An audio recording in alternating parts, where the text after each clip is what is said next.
What is good, everyone? This is your host, Deanna Radulescu with Label Free. To live your best life, you must live label free. And I'm back with another incredible guest. So sit back, relax, and tune in. My next guest is the founder and CEO of HomeschoolToGo, a pioneering bilingual English and Spanish holistic K through 12 education program serving families across the Americas. Please welcome Houlie Duque. Houlie, welcome to the show. Thank you so much for having me. It's a pleasure for me to be here, and because I know that your community really cares about doing label-free, off the system type of things. I prepared a little gift for your audience Oh, that I'll cool. disclose at the end of our talk. So Awesome. Excellent. So I really love what you've built and what you've created, especially in today's world. And we won't get too deep into the political side of things because I don't like to go there on the show. But I feel like with how far detached we've gotten from family values, I think yeah, what you have created is very much necessary and needed. So why don't you tell us a little bit about your journey and the reason why you started Homeschools to Go. Homeschool to Go. absolutely. Absolutely. I became a teacher. I was a teacher for 10 years and I used private curriculum. So I worked for prestigious education institutions like Cambridge, like Montessori, like Waldorf. And when I was teaching there, although I was very passionate about my job and I had a really good connection with my students, I could see that in the like in the way that my work was impacting them. I knew that I wasn't doing what I needed to do to take each one of these kids to the real ultimate potential. So for me, it was very clear from that experience that when I had my own children, I wanted something better for them. Because if this is Mhm. the top of the line, parents are dropping $25,000 a year to get their kids to be here. And to me, it's clear that this is not the best way for them to reach their full potential. Then I knew that there was a better way. And for me, Yeah. that was homeschooling because of the individualized attention that is such a pressing factor in their success and their thriving in the future. So that's the point when I decided I was going to do that. And then when I became a mom, I started creating the program and I saw how much need there was out there for this. It was also during COVID when I Yeah. when I launched and incorporated my organization. So we took off and I started to connect with parents across the Americas, saying, we prayed you into our life. This is so amazing. This is exactly what I needed. So at that point, I knew that I needed to have a clear, big vision so I could support as many parents as possible throughout my journey. So I was homeschooled a little bit, and I know I told you that during our intro call, and I think that was probably one of the best things that we did. It was me and my younger sister at the time. I'm the oldest of five. And then we went into I was in private school, homeschooled, and then I went into public school. And Mhm. I feel like it did incorporate some better values in Yeah. terms of discipline for myself. I can't Yeah. speak for my sister, but discipline and what's the word I'm looking for? But I felt it was good for me. Now, during COVID, I think parents felt very overwhelmed because they were working from home and Right. they were having to homeschool their children. So, how do you help or your program help the parents that feel overwhelmed when they start homeschooling? Yes, I think that the undertaking of being responsible for the education of your children is already an overwhelming thought. Yeah. So the usually the first thing that we do is we get the parents to realize that this is not a process that is going to look like it looks like in school, where you have to Mm, sit your kids for 8 or 5 hours a day and do all this academic work. Because at the end of the day, the academic work, it is important, but it's not the most important part. yeah. There's a ton of other skills that are way more transferable to life and that are necessary for thriving. Yeah. So what we do is because of my experience teaching, I know what are the methodologies that are the most effective. Like all the most prestigious education institutions are not using the regular academic rigor Sure. that you see in the schools, in most of the schools. It's called project-based education. So instead of separating things in subjects, like you're going to sit down and do worksheets about math, you're going to sit down Yeah. and do literacy. What we do is we put together a project that makes the child or the student feel like they have purpose behind what they're doing. So what that does is it doesn't only increase the engagement of the child because Yeah. they see a point to what they're doing, but it also increases the retention and increases Mm, the repercussions of what that's going to create in their lives. And at the end, it also saves a lot of time. sure. Yeah. So, So yeah, just to come to the end of the question, this is what we do. We simplify, we do all the expert work so that the parents that are with us, all that they need to do is sit down with their kids, follow the process and yeah, enjoy it so that they can focus on the connection, which is the most important factor in the process of teaching. yeah, for sure. And I like how you said there's other things that are more transferable in life because I really do feel like that's the truth. And so now, do you have different programs for obviously K through 12? There's going to be different, they're going to grow and learn throughout those different stages. But what if there is a child that's maybe a little bit more distracted than others? Do you have other programs for children that are on it, maybe a little bit on the spectrum? Yes, absolutely. We Okay. we serve a lot of neurodivergent children in our community. It's so one thing that we do is we do a multiple intelligence assessment. And from the get-go, this is something that happens more clearly around 8 years old. So that's the age that we do. It's a psychological assessment. But from the get-go, from the time that the parents are with children in pre-K, we start to train the parents on how to see these signs and how to Mm, process what are the dominant learning styles of the child. And then the content, the curriculums that we create for these parents are catered to that. So a child that, for example, has ADHD is a child that needs more generally, like it obviously varies, sure, sure. but typically a child with ADHD has very little visual learning or Mm, auditory learning and very strong kinesthetic learning. So this type of student needs to work with their hands. And so okay. we design a kinesthetic hands-on curriculum for that specific child. Wow. Very impressive. So Thank how you. long did it take you from when you launched to where you are today, like to really like kind of fine tune all these different programs for different students? Well, at the beginning, I created a flexible general program that was like a package of activities where the parents could choose, okay, the student has 5 activities that they have to do throughout the week, Sure. and this is the one that they can choose. And then we also made the activity so that they could be highly adaptable, like the parent can kind of add their own twist very easily to each one of the activities. And that worked really well for the K to second type of age group. Okay. But then once the kids were getting to third grade, which is a huge development jump, 9 to 10 to 11 years old, they started to have more personalized needs. And we found some kids were Mm, engaging as yeah. efficiently or as effectively with the curriculum that we had. So at that point, we knew that we needed to do something more personalized for them. Yeah. Some kids need more videos, some kids need more hands-on, some kids prefer to do podcasts and read that way. So Mm, so we started to design it accordingly after I would say when my first group of second grade students went to third grade, it was very evident for me that that was a sure. need that was pending. So I would say probably 2.5 years into the process, we started to adjust things to make it a lot more personalized than it was at the beginning. And it was about 2 years ago that I hired a psychologist that helped me put together the multiple intelligence assessment so that each kid gets their report. So they get a full report with what are Yeah. their predominant intelligences. Sometimes there's a case where like the child doesn't have a particular type of intelligence. So Okay. it's not beneficial for us to try and teach or try and do any of the schoolwork through that method because it's not Mm, gonna is not they're not going to process it properly. So yeah. and so it's so those reports are very beneficial. That's something that we incorporated in the last year and a half. In terms of regulatory expectations for school, how did you come up against any issues with that in Canada in America? Right. So this is a huge concern that parents have. It's like, is Yeah. my kid going to be able to go to college? Are they going to have like an actual diploma?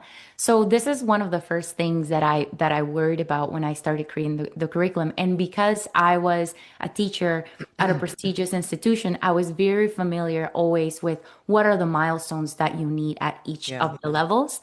And so Okay. when I designed the curriculum, it was like this. And then when I started to sell the program to parents, it was really easy for them to get that validated by their Okay. authority.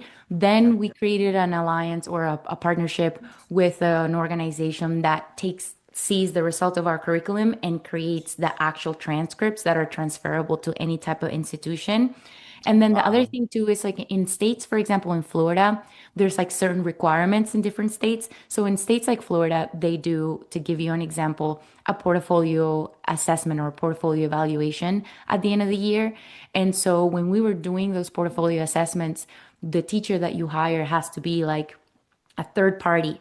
So she also has a like we have teachers in different places and they also have a partnerships with us. I'm talking right now specifically about the Florida one because Okay. it's a Sure. huge homeschooling community there. And when she started to evaluate our portfolios, she told me, I've been doing these evaluations for 10 years, and your curriculum is the best that I have seen. It's Wow. so incredible to see how the kids get engaged and Yeah. how the parents sometimes think, oh, like we're not doing enough because they're conditioned by the system to Sure. feel like you need to have so many hours a day. And then when they get to the end of the year and they look at the portfolio, everything that their children have done, they're like, okay, yeah, there's no question. This Yeah. is way better than what they were getting before. Yeah. They even No, had I love that. I'm sorry. Go ahead. it's just this is a cool story. We had a family in Uruguay because we do all across the Americas. So we had a Okay. family in Uruguay where homeschooling is not as, let's say, popular or Sure. socially accepted as it's becoming here in North America. And they pulled their girl out of the private school and started using our program. And the private school sued them for Yeah. violating, yeah, for violating the rights of the child for education. And so they went to court. So the parents went to court with the private school, okay? And they ended up winning because they showed the lawyers, the court, that they had done so much more and that the girl was growing so much more with our curriculum than she was when she was enrolled in this private school. So Yeah. that was huge for a lot of families that are homeschooling in Uruguay as well, because it proved this system actually works. Yeah, but like to have a school sue you over your own child, like Yeah, that well, almost feels so invasive and yeah, and just so wrong in so many different ways. right. It's like the assumption that parents are not the best um, qualified to educate their children, which is crazy because if It's we your go child. right, it's your child, and if we go back to the beginning of like when education, the public school system was funded, Yeah. um, it was during the Industrial Revolution.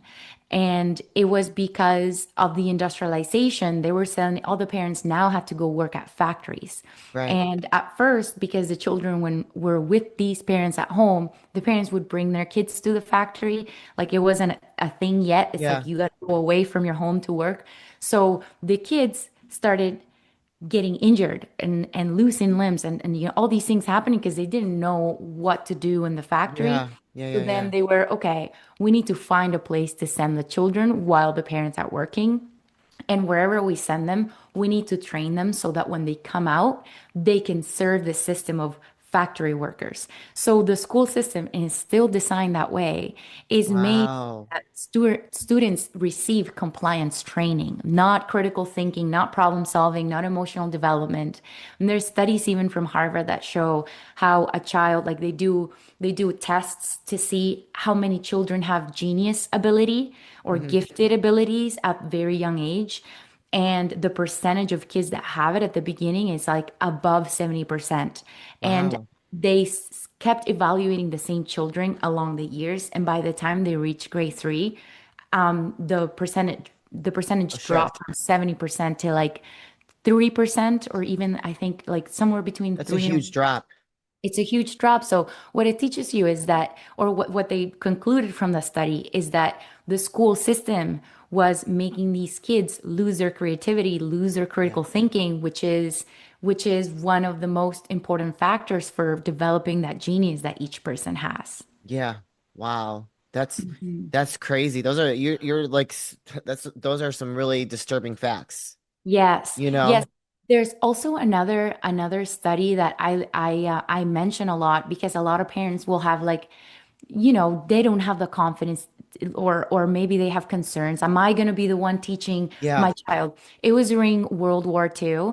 A lot of children lost their parents, and they did a study on the children that didn't like a lot of children were put into foster homes, and they evaluated the involvement of the foster parents and the foster homes and the kids that still had their parents in their education. And they concluded that the kids that had involved parents in their education had bigger brains, like Wow. literally were smarter, because that daily connection, that parent involvement is crucial for the development and the growth of the brain. And I obviously see it now because we have so many children that have genius and that like their genius has sparked since they left Yeah. the school system. But Yeah. I saw it when I was a teacher because it was very evident always the kids that were the most like outstanding in the classrooms, the smartest, were not necessarily like it was always tied to the fact that they had involved parents at home, that Yeah. their parents at home cared about the education of their children. Yeah. So I think parents are the most qualified for the education of their children if they have the right tools, right? And so Yeah. that's where we come in. That's our mission, to make sure that every parent has what they need so that they can do their thing, because nobody can do it better than them. Yeah, and that's actually brings me to my next question. Do you offer any type of coaching for the parents if they need it? So they're like all for it, but they're a little hesitant with applications. So you know what I mean? Do you offer Yeah. that? Absolutely. So we give the parents like the assessments, we give them the curriculum, and then we also assign a teacher to every parent. So this teacher is going to be checking in with them every week to make sure things are working well. If they're not working well, or if they're realizing, oh, my child is very behind in reading and these textbooks are not working for them. So Okay. then the teacher is trained to send different resources and try different things, offer different tips. And then we also do group meetings where all the Okay. kids from all over the world come together. They show each other their projects. So that also is a big support for the parents, because sometimes Yeah. you want to have some other type of motivation. And Yeah. belonging in community is a big driver when it comes to humans in general, but for Yeah. children, it works really well. I would say though, bringing people from around the world together is almost creates more culture too. Yeah, exactly. And Yeah. we always bring out the map, and everybody talks about the place that they're from and the Yeah. language that they speak. And it's a really cool experience for them. And also for the teachers that are doing it, it's like, because when you sign up to be a teacher is because you have some sort of passion for Sure. creating an impact on the children. So it's a happy experience for everybody involved. I just love what you're doing. What is one of the number one main hesitations, or we'll say labels, that negative labels that parents potentially have on going this direction if they're considering it? Yeah, so I would say, well, the number one question is always like, what about socialization? Like people are afraid that they're going to be isolated from homeschooling, which Yeah. is not the case at all. Like No. there's so many facts and so much data on how homeschool kids actually have way above average social skills, psychological, emotional than the rest of the kids. Like, this is why like the gift that I was talking about at the beginning, which I'll disclose at the end, this is why I created this, because it kind of like helps answer all those questions and tackle all those insecurities for the Yeah. parents. Another one is, am I gonna have the time? So that's Sure. another thing that we do. We help the parents design a family rhythm that works for them. It's like I like being able that. to compartmentalize your priorities and your days. Because I am a homeschooler and I am a working parent, right? Like Yeah. I drive an organization, I manage a team of 10 people, almost 100 students in our program. So it's a big undertaking. Like I am, let's say, like in the corporate world, to put it that way. And then I'm also a homeschooler. And there are Yeah. ways that you can do that. We have lots of entrepreneur parents in our program. And I think designing a family rhythm that is conducive for that lifestyle is important. So yeah, that's another part of how we help the parents get set up for that. I love it. And Family rhythm. Yeah, I like that term. With that being said, Houlie, where can people find you, connect with you, and learn more of learning about your program and homeschooling their children? absolutely. So the gift that I was talking about is a training, a free masterclass that I offer. It's designed with with the parent in mind. With Okay. if you're a parent that feels if you're a parent that feels like you want something better for the education of your children, you feel like this is an overwhelming undertaking, you want to do it, but you're not feeling like you're capable of doing it. This class was designed for this type of parent, and you Okay. can find it at www.homeschooltogo.org. As soon as you click there, you'll see a big button that says go to the Homeschool to Go free masterclass. So you Okay. can find that there. You can also find me on Instagram as Perfect. Houlie Duque, Duque. Well, you probably put it in the notes of the show, Yes, I right? will. Yeah. It's HouliEDuque. Or you can go to homeschool.togo.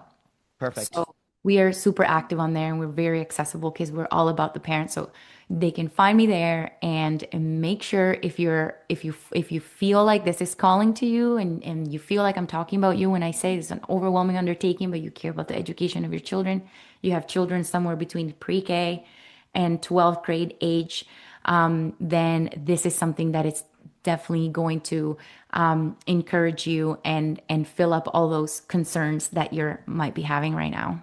Sure. You guys, I'm going to put those links in the show notes and also you see it here on the screen if you are watching this. So don't hesitate to take that free masterclass. Reach out to Houlie. I'm sure she'd be happy to answer any questions that you may have. And as a young woman that was homeschooled, I have to say it definitely helped me with my education and just evolving as an individual in life. Houlie, this is the part of the show where I like to ask for last words of wisdom or advice. What would you like to leave with us today? I would like to just reiterate that as the parent, you really have such an incredible impact on the future of your child. Don't ever take that for granted and don't ever feel like somebody else has more of a capacity to raise them and to educate and prepare them for the future like you do. There's nobody else in the world that could be better for this job. You just need the right tools and the tools are out there, the support is out there, the Mm. community is out there.